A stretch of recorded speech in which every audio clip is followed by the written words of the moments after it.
తెలంగాణలో రెండో రోజు డ్యామ్ సేఫ్టీ అథారిటీ బృందం పర్యటించనుంది. ఇరిగేషన్ శాఖ అధికారులు, ఇంజనీరింగ్ నిపుణులతో ఎన్డీఎస్ఏ బృందం భేటీ కానుంది. ఇరిగేషన్ అధికారులతో సమావేశమై మేడిగడ్డ డ్యామేజ్కు సంబంధించిన వివరాలను తెలుసుకోనుంది. చంద్రశేఖర్ అయ్యర్ నేతృత్వంలోని 6 సభ్యుల కమిటీ ఇప్పటికే నెల 7 నుంచి 9 తేదీ వరకు మేడిగడ్డ, అన్నారం, సుందిళ్ల బ్యారేజీలను పరిశీలించనుంది.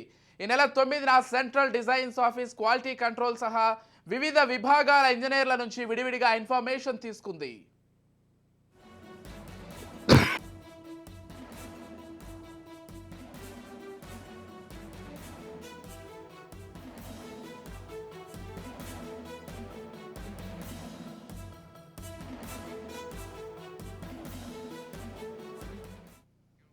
అయితే కీలకమైన ఆపరేషన్ అండ్ మెయింటెనెన్స్ అధికారులతో మాత్రం టైం లేకపోవడంతో భేటీ కాలేదు.